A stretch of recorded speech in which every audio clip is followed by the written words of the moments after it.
Let us now settle into a spirit of worship with a moment of quiet to be followed by the music of Child's Play by Cliff Harden, played by our music director and keyboardist, Matthew Johnson. You are also invited at this time to light a silent candle of joy or sorrow.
Olivia and I light this chalice to remember the light within,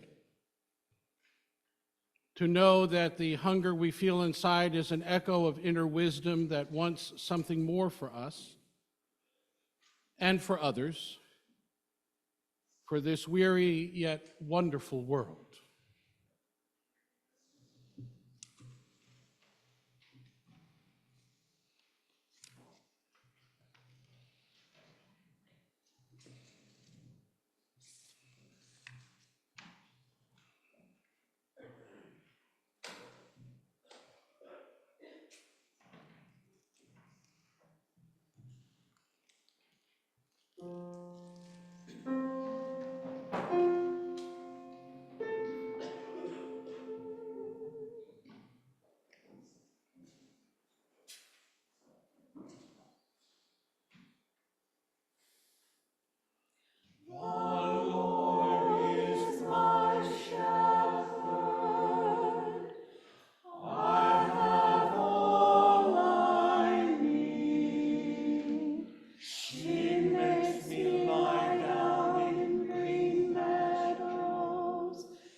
Good morning.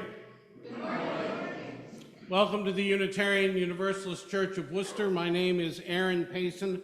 I am one of the ministers of this congregation.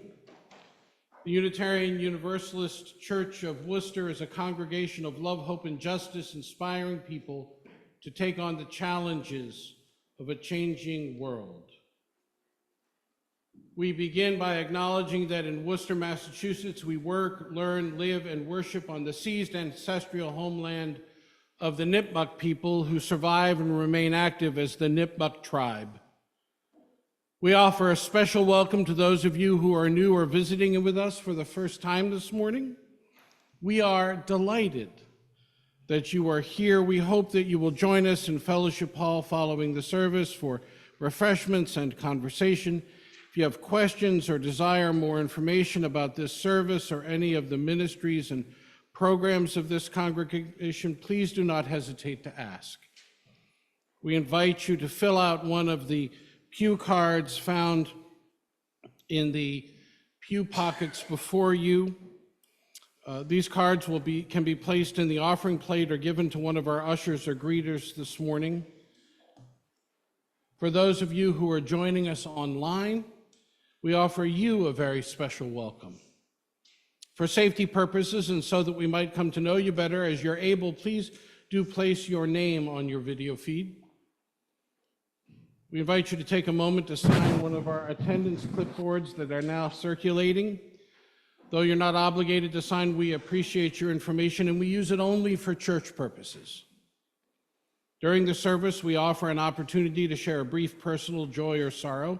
If you'd like yours to be read aloud by me, please print that joy or sorrow on one of the index cards found in the pews and drop it into the collection plate when it comes around, or bring it forward during that time in the service. These cards will also be posted outside my office to be shared with our friends at other services. For those of you who are online, we invite you to place your joy or sorrow in the chat so that we might share it during this time of the service as well. In the foyer are listening devices and large print service programs and hymnals for those who might find that assistant beneficial. Please see one of the ushers or greeters that will be pleased to assist you. I invite you now to turn your technology to worship mode. You know what that means. For those of you that are over the age of 20, that means turn it off. For those of you under the age of 20, it means beginning to tweet, Instagram, or whatever it is you do right now. And finally, please note the announcements in the back of your program. There will be time for short verbal announcements at the following the postlude this morning. We are so very glad that you are here, and we hope that this morning is an opportunity for you to rest, reflect, and rejuvenate.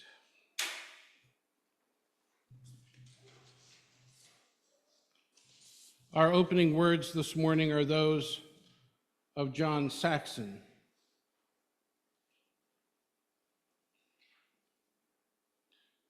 Listen, the Spirit is calling. Against the black backdrop, can you hear it? The Spirit is calling. It calls us in the silence and through the noise and busyness of our daily lives. It calls us in the brightness of the day and the darkness of the night, in times of hope and in times of despair. Listen. Can you hear it? The Spirit is calling. Doesn't matter what you call it, for it has no name and it has many different names. The Spirit of life, the Spirit of love, the Spirit of compassion, the Spirit of hope, the Spirit of justice. Listen. Can you hear it? The Spirit is calling. It's calling to you and it's calling to me. It's calling us to a greater wholeness, a greater connection, a greater service, greater love. It's calling us to heal the brokenness within ourselves, in others, and in the world. It's calling us to live more deeply. It's calling us to beauty. It's calling us to laugh and to dance and to sing. It's calling us to live through life's pain and sorrow. It's calling us to live courageously and kindly, to speak our truth in love, and to bend the moral arc of the universe toward justice. It's calling us into community. It's calling us into the greater life of all. Listen. Can you hear it? The Spirit is calling.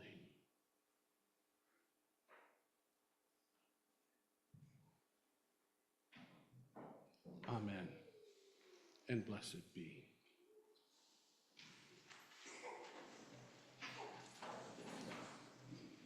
Would you please join together in hymn number 1031, found in your teal hymnal, Filled with Loving Kindness. Please rise in body or in spirit.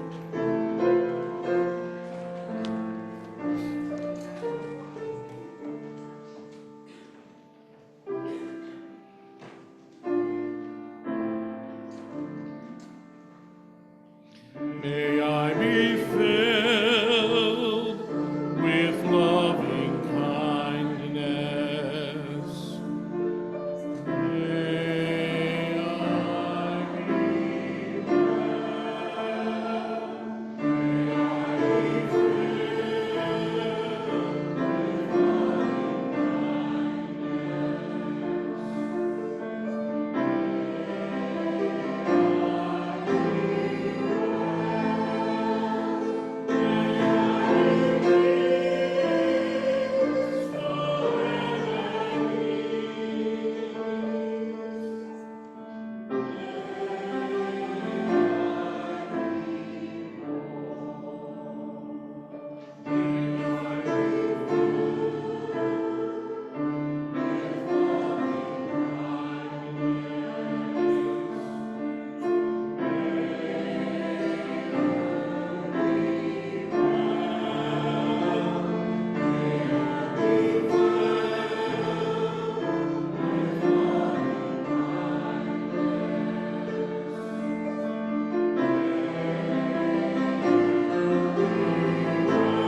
May I be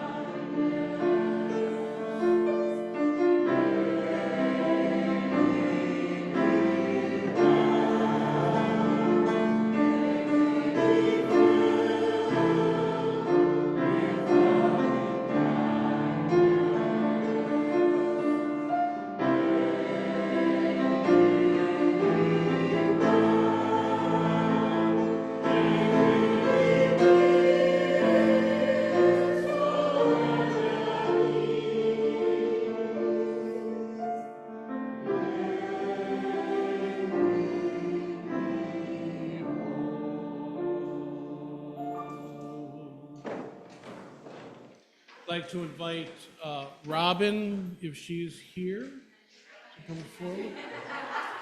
There she is. And Melissa, and I would like to invite those families that are here today that wish to dedicate youth or children to come forward.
Beloved, today is a holy day. For every day is holy when we are blessed with life continuing. We gather during this time to recognize and dedicate this life. We gather also to celebrate the hope and wonder that is youth and childhood, to dedicate ourselves to the rich fulfillment of all that learning and care bring forth. In so doing, we recognize the mystery of life and its continuing unfolding. We celebrate this mystery in song and in word and in prayer and in promise. Our gift is that of love freely given. With reverence and respect, we dedicate ourselves to the task of parenting and of nurturing and of growing. Thus do we promise to love unconditionally and to strengthen the bonds of friendship.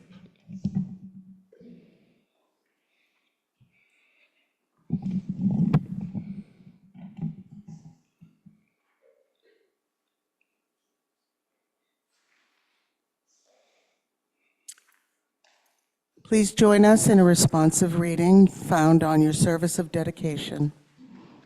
Your children are not your children. They are the sons and daughters of life's longing for itself. They come through you, but not from you. And though they are with you, yet they belong not to you. You may give them your love, but not your thoughts, for they have their own thoughts. You may house their bodies, but not their souls, for their souls dwell in the house which you cannot visit, not even in your dreams. You may strive to be like them, but seek not to make them like you, for life goes not backwards, nor tarries with yesterday. You are the bows from which your children, as living arrows, are set forth. The archer sees the mark upon the path of the infinite, and he bends you with his might so that his arrows may go swift and far. Let your bending in the archer's hand be for gladness, for even as the archer loves the arrow that flies, so does the archer love the bow that is stable.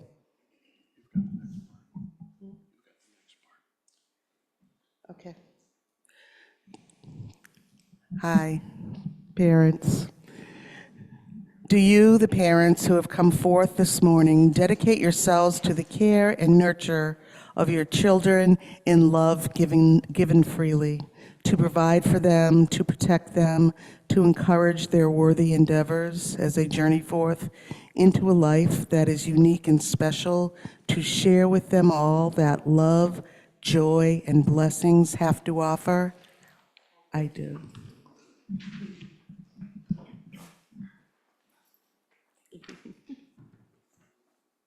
Are there extended family here? So we're going to treat ourselves as extended family who have come forth this morning. Dedicate yourselves to the care and nurture of these children in love freely given, to support these parents, to embrace them as family, to encourage their growth as they journey forth into a life that is unique and special, to share with them all that love and joy and blessings have to offer. If you say so, please respond, I do. I do. I do. Excellent.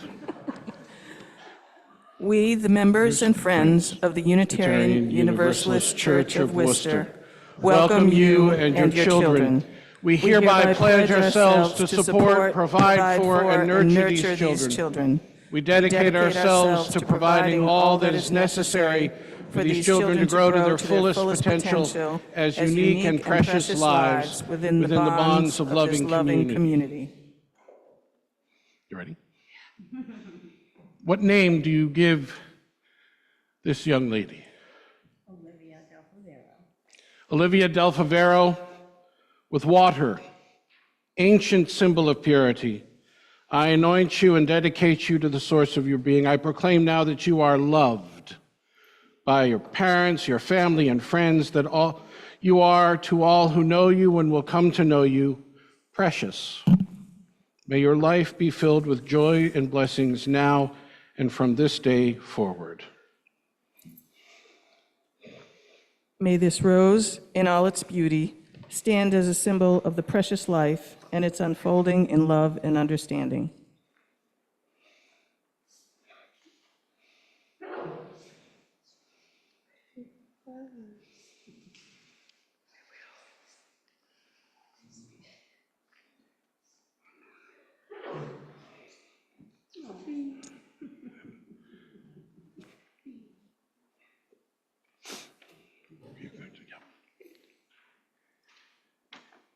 And what name do you give this child? This is Robin Elise Armstrong. Robin Lease Armstrong, with water, ancient symbol of purity. I anoint you and dedicate you to the source of your being. I proclaim now that you are loved by parents, family, and friends, that you are to all who know you and will come to know you very precious. May your life be filled with joy and blessings now and from this day forward. Let us be in the spirit of prayer. Spirit of life, source of new beginnings and continuing life. It is befitting that we come here to dedicate our children, for it is the season of the child, precious and holy. May these young lives find love, compassion, understanding, wisdom, and patience to all whom they meet here. As we have dedicated ourselves to the process of nurturing, so too do we rededicate ourselves to nurture that child within, that part of ourselves that wonders awestruck at life's propensity towards beauty and rebirth. May we all find that nurturing presence within ourselves and in the world that surrounds and sustains us. Amen. Beloved, please welcome our newest dedicated youth.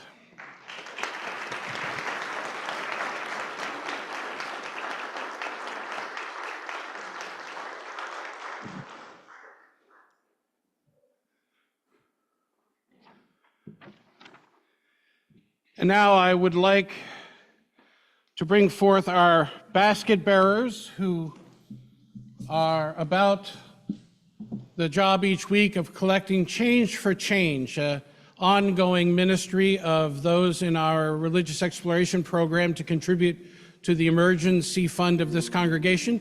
If you have change that you would like to contribute, please raise your hand. One of our basket bearers will find you. If you're newest among us, this is an opportunity to continue to support those most in need in our congregation and community at large.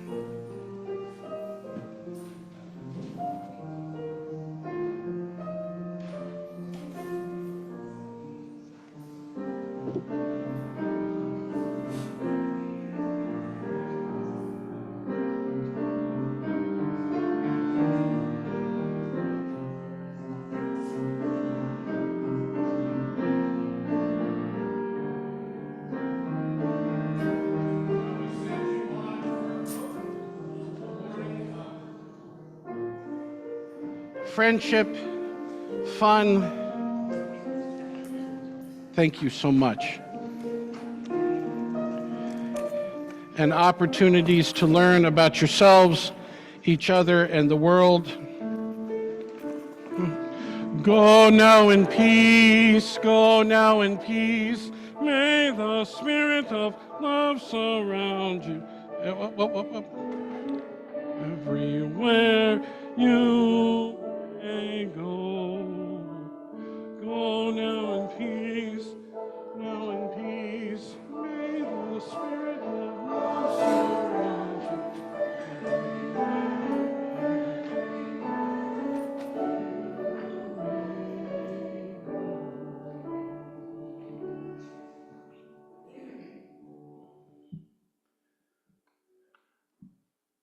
I want to invite Matt Bajun to come forward for our Committee on Right Relations moment.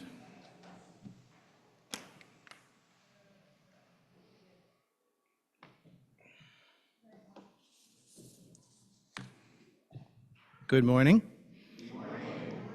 In Aaron's welcome this morning, he talked about the Spirit. Can you hear the Spirit calling? I'm here today to present to you our exemplary covenant of right relations, and it is a form of calling. Our covenant of right relations is as follows. In consonance with the principles and purposes of the Unitarian Universalist Association, we, the members and friends of the Unitarian Universalist Church of Worcester, covenant to sustain and support a courageous and caring community by the following: bringing our best selves to form a welcoming, loving, and inclusive community of faith, creating an atmosphere of celebration and worship in a safe environment, providing opportunities where diverse people and points of view are respected, and where open-hearted and open-minded discussion of our differences is encouraged, treating each other with kindness and respect, approaching conflicts with the spirit of humility and with the respectful intent for peaceful resolution, engaging in and encouraging spiritual and intellectual growth across the lifespan, fostering social justice and positive transformation in our community and in the world at large, growing and maintaining the resources necessary to support the missions and ministries of this congregation, fostering fellowship and enjoying each other and the unique gifts that each person brings to our community. This is a solid, really wonderful covenant. When I read this and I read it again, I think this is a wonderful place, a calling for me and for us. I'm a member of the Committee on Right Relations. The purpose of the group is to ensure that the congregation follows the covenant that we say we will hold up to ourselves and to one another. So I'm here today to put a spotlight on CORE and our covenant, to reach out to all of you with an open heart and open hand to say you can call on CORE members. Who is on CORE? That's probably a great question. So Annie Armstrong, who was just here with dedicating her daughter Robin, Jesse Trowbridge, myself. We are seeking other CORE members. If you are interested in joining, please let us know. If you have any concerns in the congregation, if you have ideas of advancing the covenant, please let us know as well. Thank you.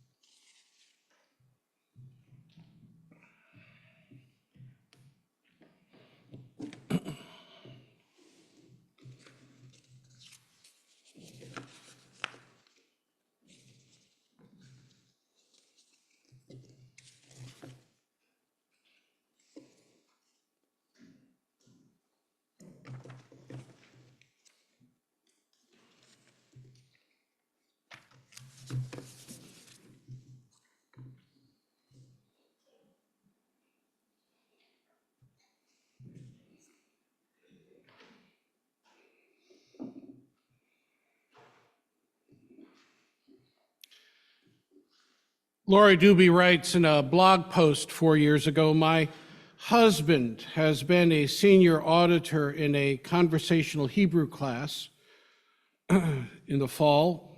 The bittersweet last class was held on Zoom last week for students living all around the country. Students were all given the assignment for each to create a new Hebrew word. Monty made up a timely one that is inspired by our new COVID-19 mask-wearing lifestyle. Remember back in 2020? His Hebrew word suggestion was Shayuk Pandema Nestar, which translates into hidden pandemic smile. She writes, "This new word totally speaks to me. I have been struck by the fact that every time I pass someone on the street, my face covered in a mask, their face covered too, I say hello and I smile.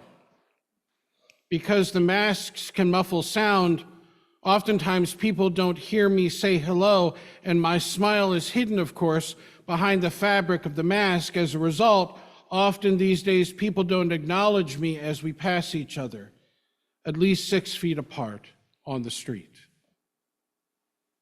Do you remember those days? She writes, so this is what I've noticed. My generally friendly attitude was quickly shifting into a judgment mode or hurt mode because of a lack of response that she was getting. What's wrong with them? I started to ask myself. And then my mind, like a runaway train, begins to ask, what's wrong with me? Why aren't they being friendly? Am I being too friendly? It's a slippery slope, writes Doobie, all because my smiles and intentions are hidden behind my mask. Later, she notes that in psychology research, there's something called the facial feedback hypothesis that states our facial expressions affect our emotions. If the facial feedback hypothesis is correct, she writes, then not only do we smile when we feel happy, but smiling can make us feel happy. Okay, all of you frowners, you know who you are. Try it. Just a little.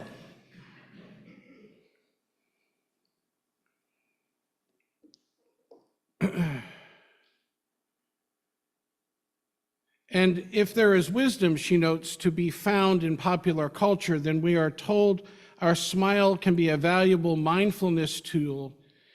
Remember the movie Eat, Pray, and Love, the book Eat, Pray, and Love, and then the movie Eat, Pray, and Love? By the way, I remember that some people took huge offense to this book. I was confronted when I preached about this, I think it was Eat, Pray, at least 3 times. That I had people going, it was all because she had the freedom to go off and just do whatever she wanted. And, and I went, okay, I get it. There's some stuff here.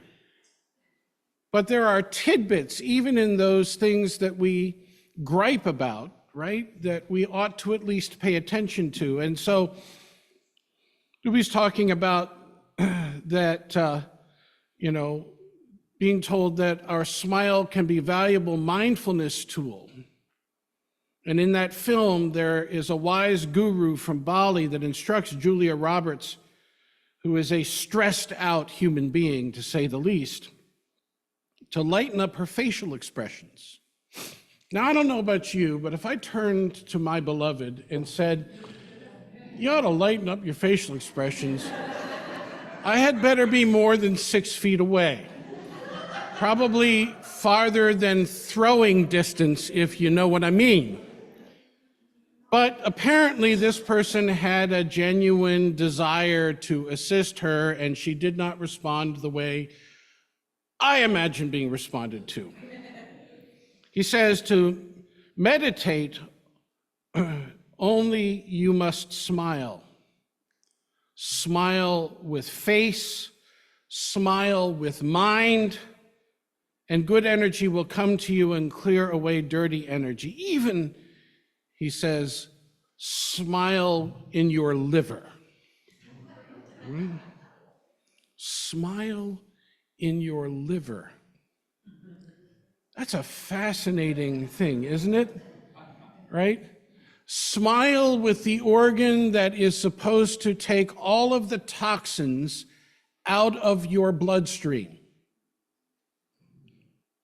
Isn't that fascinating? Smile through the processes with which you learn to continue to be healthy. I love that. I love that notion. And it's not a notion that's all that different in most of the world's religions. Islam, and which we will turn to again later, The Prophet Muhammad was known for his smile and believed that smiling could brighten someone's day, saying, in fact, smiling in the face of your brother is an act of charity. May peace be upon him. Christianity, many Christians believe that smiling can be a testament to God's love and light in a dark world. It can also help people have right attitudes when life is hard, although I must say one must be careful in assisting someone else in having a right attitude by insisting that they smile. Judaism, smiling is a symbol of a person's willingness to open themselves up to others, right? Some Jewish sages have taught that the face of a person is public property and one should always smile at everyone. Isn't that fascinating? The face as public property, the face is the outward symbol, not something you own, but something you offer in the presence of the world, right? Something that you are capable of being and becoming that is so valuable and important. So, smiles, according to another Jewish commentator, are the bridge between two hearts. When you smile at another, you recognize their humanity, you signal that another matters, you lift moods, you actually brighten the world. Our face and our expression, writes one commentator, is an important part of another's environments. We spend most of our time looking out of our face, while those we encounter are looking at our face. Accordingly, Jewish law teaches us that a pleasant face is a social responsibility. Take that, you frowners. Right? Rev. Avram Grodzinski, who was alive at the end of the 19th and to the mid-20th century, embodied this teaching. It is said that he spent hours practicing his smile in front of a mirror and worked for 2 years on greeting others pleasantly, even during the darkest days of the Holocaust. I think about that during this very, very challenging time in our own country and in the world, about how it is that we can get caught up so much in our own frustrations and mood, and how literally smiling at someone can change not only the moment, but change the trajectory of someone's day. Any of you ever worked in retail, right?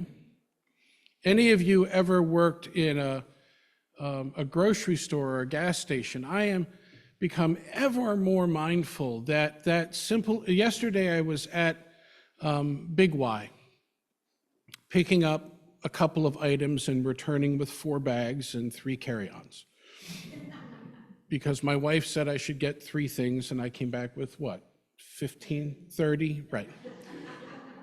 Because that's just the way life is. But I'm putting my things on the belt, going to the register and realizing the person in front of me has an equal load of groceries, and the cacophony of sound at the front of the store was remarkable. And I realized that Saturday afternoon probably isn't the time to go to the grocery store, right? Because everybody's there. And I'm watching the cashier do this seamlessly, right? And I look up at her and I smile and I say, first of all, thank you. And second of all, are you okay? It looks like this has got to be extraordinarily heavy on your arms. And she says, it's not my arms, it's my back. And I said, I hope you get to lie down soon. And I appreciate what you're doing. And as I left the store, I thought to myself, I wonder how many times a day she has someone that takes the time to say, I recognize what you're doing.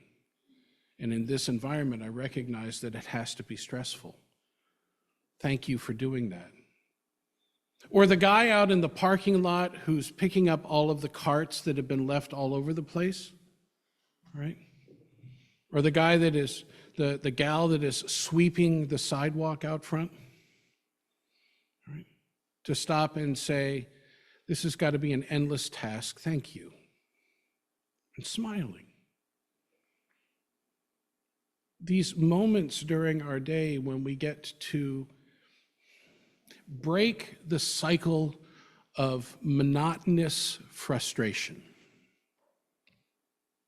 right? Breaking the cycle of monotonous frustration. We have the capacity to do that and to literally change the trajectory of one's mood, our own included, by very, very simple acts. It does not mean that the world changes in an instant, but it does give the world a chance of changing because of our capacity to see things a bit differently.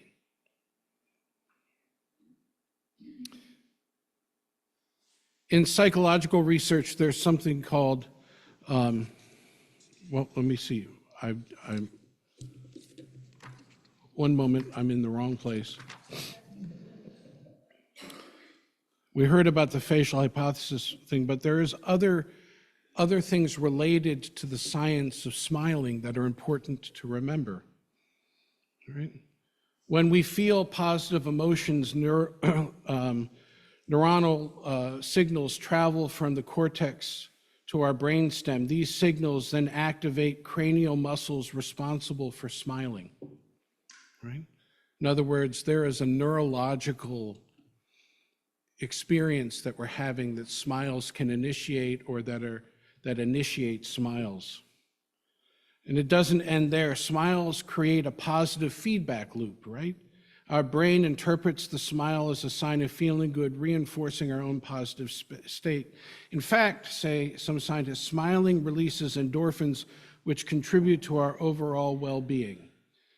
A smile, says Tom Wilson, is happiness you'll find right under your nose. And then for those of you who dig the evolutionary origins of all human behavior, humans share a common ancestor with the ape family, yet our smiles differ significantly. When a monkey bares his teeth, it is a sign of fear or aggression. Right? In contrast, humans smile to express pleasant emotions. This divergence likely occurred during the evolutionary process, favoring friendly gestures over aggression.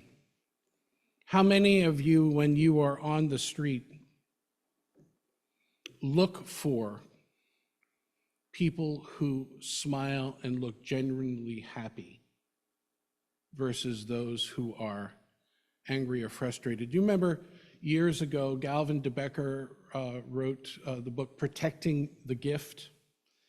De Becker is one of these people who is going totally against the grain in how to raise children to be safe. So one of the experiences that de Becker does is that he goes to a mall. Do you remember malls? Right? Goes to a mall with a mother and her 5-year-old son, and sits with the mother, or the mother goes to the mall with her 5-year-old son. He's describing this. And the mother says to the son, go find out what time it is.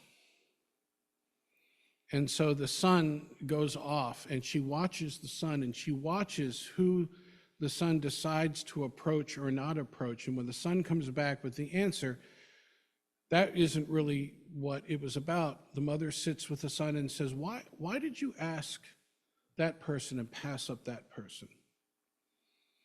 And the son's response was, that person was walking with her head down and did not look friendly. That person was smiling and playing with her children, right?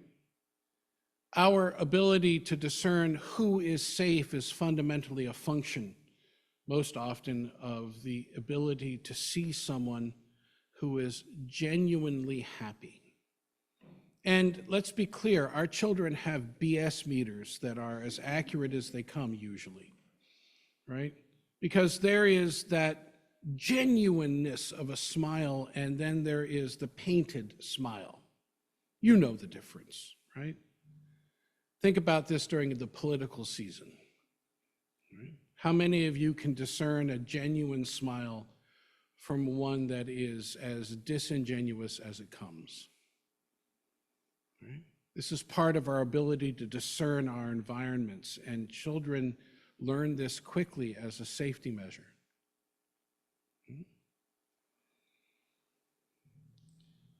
And then there is this innate behavior. Even people born blind exhibit the same smiles as sighted individuals.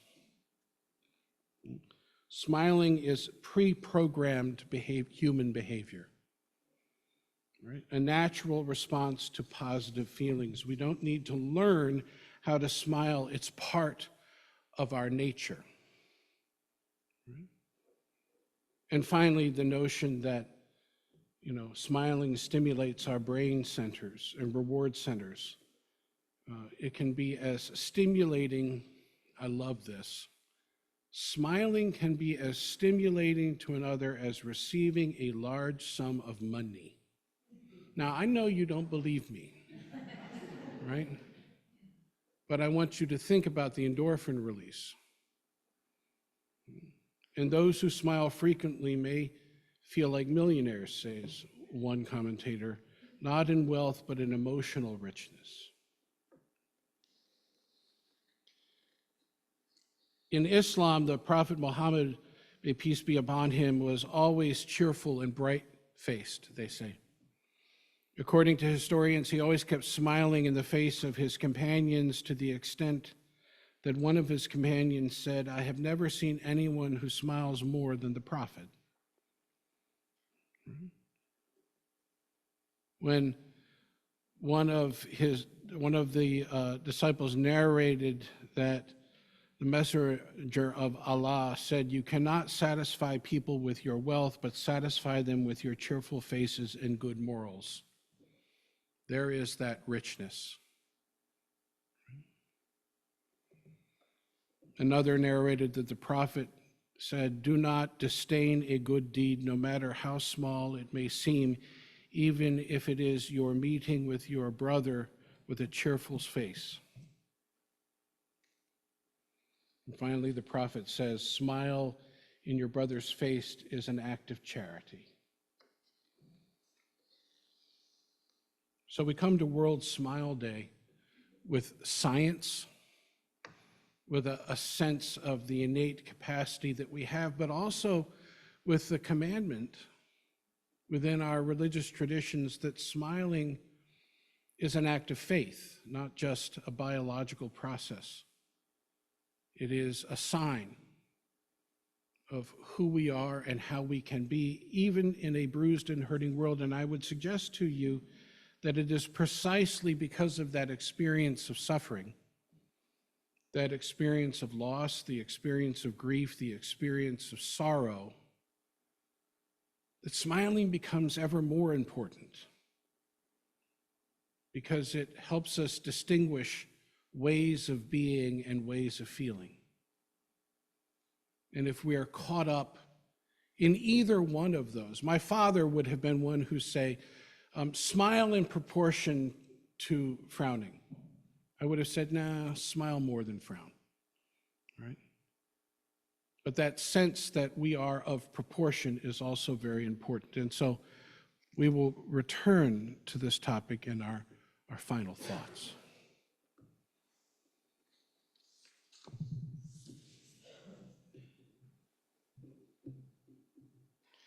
We come now to that part of our service when we're given an opportunity to share that which is symbolic of our own efforts, an offering in service to the ministry and mission of this congregation that was made clear in our behavioral covenant that Matt shared with us this morning. an opportunity for us to continue to work to build a world with more justice, equity, compassion. And so it is that we come together on days like this and offer that which is of ourselves in service to that which serves us all. This time a morning offering will be received.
And now we come to that time in our service when we're given a pause to consider what is deepest in our hearts, most profoundly on our minds or in our hands. In the days that have transpired or in the prospect of days to come, joys and sorrows that touch us deeply, given another measure of meaning because of our capacity to share them in the midst of a company that claims us as a co-journeyer. So I invite those of you who have joys or sorrows this day to form lines on either side of the sanctuary, to come and speak briefly into the microphone so that those using our auditory enhancement devices or joining us online can also participate in this important ritual, and then to light a candle of joy or sorrow if you desire. And for those of you online, again, if you wish to share a joy or sorrow, you're welcome to place it in the chat and we will share it at this time as well. Are there joys or sorrows to be shared this day?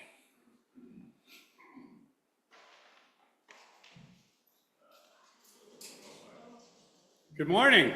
Good morning. So first, I'll say this with a smile. First is a challenge, not necessarily a sorrow. I was very happy actually this morning that a lot of people approached me and said, "So you're walking pretty good for a guy that had surgery 4 days ago." Didn't happen.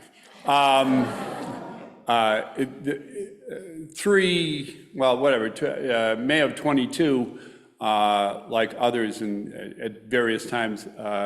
May of 22, I got COVID, and a couple of times since I have had a lung infection. It seems to be recurring. I didn't think that it was around, so a week ago, I took a chest x-ray, and yes, it's back. So I couldn't do the surgery. I'm doing medication. Hopefully it'll go away again. If it doesn't, then I have to go further with it, and as I've had in other times, have whatever stuff sucked out of my lungs, and hopefully we do a biopsy and it's nothing, or maybe it's something. But anyway, that's the challenge, and the next tentative date for the surgery will be October 29th. And yes, I hope to be smiling through it, so we'll see how that goes. the happy thing for me is I was very overjoyed to see that today is, well, I guess Friday was World Smile Day, but that it was Smiley because my friend and I here are big fans of the Woo Sox. And I love the Woo Sox because they come here and they celebrate as their mascot, Smiley Ball, because of Smiley was Harvey Ball was invented here at what was All America, which is now Hanover Insurance, right? So it's so cool to have the Smiley part of it, and certainly a friend of mine who's a lawyer, who was a client of mine for a while, who was the guy who's first, they went to his office and they did, is this something that could really happen in Worcester? And does Worcester have the enthusiasm? Well, I guess they did a postcard drive and they said, Worcester will never do. Worcester had by far more postcards, more enthusiasm for this and for having this to be, and frankly, since Polar Park, certainly a lot of the stuff that happens at Polar Park is great stuff, but the way that they built up the community stuff that they do at Polar Park and the stuff that that Polar Park has resulted in the community has just been absolutely remarkable for Worcester, and it's just such a great thing. So I met my friend after, you've had season tickets since the beginning. I've probably gone to 10 games a year with my together Jamie, and we've just signed up for like a 20-game package now. So, and I'm actually trying to do a partnership with the YMCA, but it's just, because of World Smile Day, I did want to do Smiley here. You know that I usually dress business casual, but this is Smiley, and this is Smiley, and this is Harvey, kind of. Oh, kind of. Harvey is, and this is Smiley. So I just love that this is all about smiles and that we can, and that Worcester is a great representation of being wicked smiley. So cool. And the Woo Sox gave me a whole bunch of stickers that you can all help yourself to, and this bobblehead. And if you put your name in this hat, I'm going to ask Aaron during fellowship hour to draw a name, and you can win this bobble. Happy Smile Day!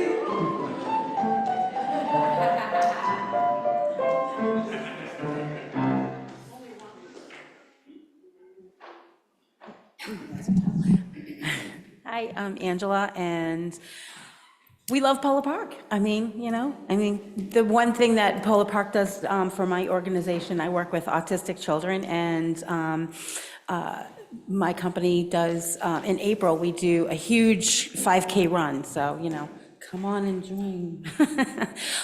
But my joy today is that Friday, I had my new car delivered to me. Yay! So I am finally independent, which is great, and I just wanted to say thank you to everyone who helped me from the beginning of the year till now, and obviously those who are going to help me even further. But yay, I got my own car and freedom back. Woohoo!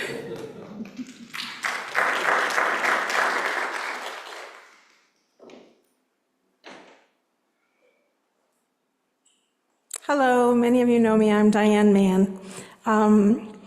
What's on my mind is my best friend called me yesterday afternoon, and her 23-year-old niece had MS, and she got, somebody arrived at her house and she was unresponsive. They took her to Lawrence General. She ended up at Mass General with a terrific infection in her brain. It made her brain swell, and she had tremendous brain damage. So the parents decided that it was time to let her go. And this morning, the hospital staff did an honor roll as they wheeled her to the OR to have her organs donated. So this is a reminder to everybody to, if you can, donate your organs.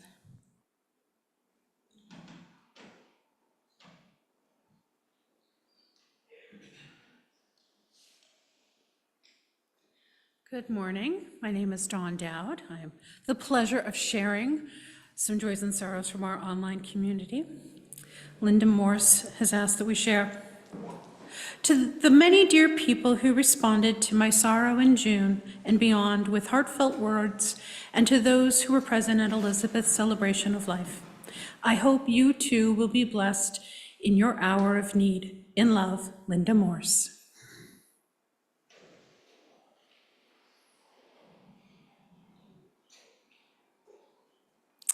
Motampin. Motampin actually is a Nipmuc greeting, and it means good morning. And one of my former kindergarten students, Gavin, taught us that, and it was one of the ways we greeted each other. We would do a greeting every morning at school and do different languages, and that was one of the languages we did. And it's kind of a joy and a sorrow and a little bit of an announcement too, but Gavin's mom, Kim, sent me information about a Nipmuc gathering, an Indian fair that's next weekend, on Indigenous Peoples Weekend, and I am desperate to go and can't go, so that's a bit of a sorrow. But my joy is I will be with a youth group in Maryland, and I have not been on that trip, and I've heard amazing things, so I'm super excited about that. So I hope some of you can go and represent us and go to the Nipmuc Fair. It's in Grafton.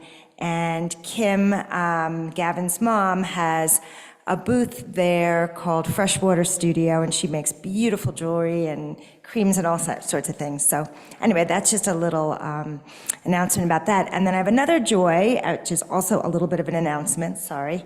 And that is that I joined the bell choir. And we had practice last Monday, and I grew up in a really musical family, and I really don't do anything with music now, and it sort of brought me back to that place of how joyful music can be. And for those of you who still want to join, it's not too late. We're all beginners. None of us knew what we were doing. We had a lot of giggles. It was challenging at times. But by the end of the first practice, it's Monday nights, and by the end of the first practice, we were playing songs, not very musically, so Matt tells me, but we're going to get there. And so, in a perfect world, there were 6 of us, and in a perfect world, we'd have 12, because the people who had to play 2 bells, that was a particular challenge. So, come join us and play the bells Monday night. And apparently, at performances, you get to wear really fancy white gloves. So.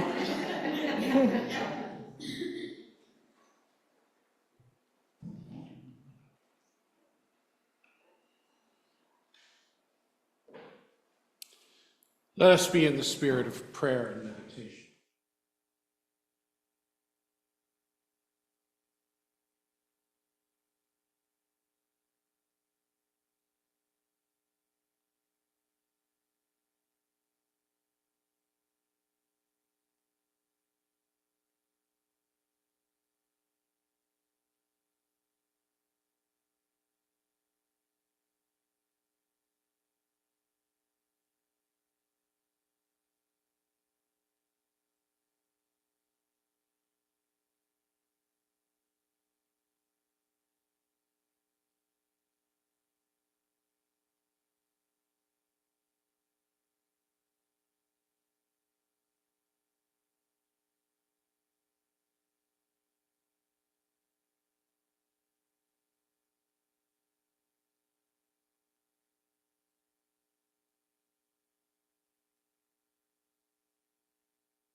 So that period of time varies 1963, when Harvey Ball created the iconic smiling face symbol.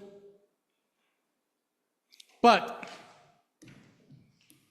later he thought the symbol had lost its meaning. So Bell came up with the idea of World Smile Day to promote acts of kindness. And it was officially established some 33 years later, 36 years later, 1999. And it has been celebrated on the first Friday of October ever since. Ball passed away in 2001, and his legacy lives through this Harvey Ball World Smile Foundation. It was a simple, smiley design that became the world's symbol of happiness, transcending cultures. The day inspires kind acts, charitable events, faces worldwide while commemorating Ball's contribution to global positivity. It holds special significance. One simple smile can enhance a mood, boost confidence, and build connections. This day transcends languages and cultures and borders, spreading joy and positivity. Smiling, as we have learned, improves mental health, strengthens relationships, and unifies people. We recognize this day the power of a smile that can have individuals and communities join worldwide. It's a legacy, and we are glad for it. Even at this time when the world seems so very hectic and chaotic. Can you think of a better time to need a smile? So do it, whether you want to or not.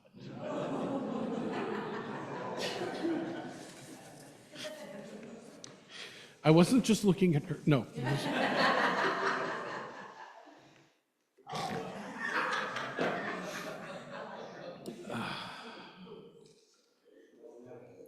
Would you please join together in our closing hymn, number 292, found in your gray hymnals. This is a new hymn for us. And so, yeah, listen to the groaning. I just talked about smiling, the audible groans. But this is why we have a choir, right? Who can help us learn new hymns. So I'm going to ask Matt to take it away. So you're going to hear them ooh and ah, the thing, at once, and then you're going to come in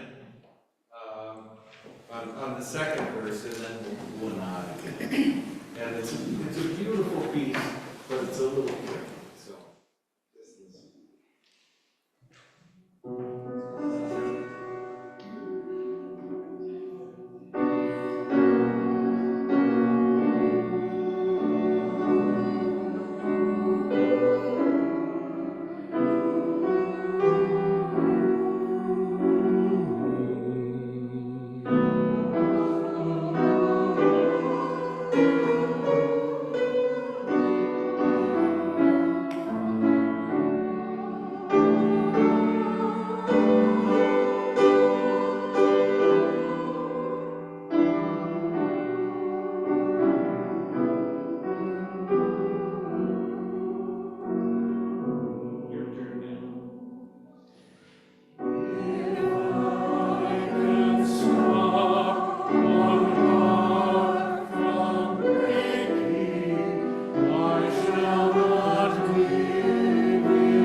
open our hearts and minds to one another in the world.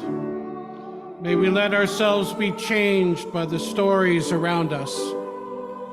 May we listen deeply and be deeply listened to, and be held in silence and in love, with smiles around. And may it be so. Amen, and blessed be.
Are there any quick announcements this morning before we go for fellowship hour? I will tell you that Emily Stolarski will be at fellowship hour talking up the Holden Crop Walk, which is coming on October 20.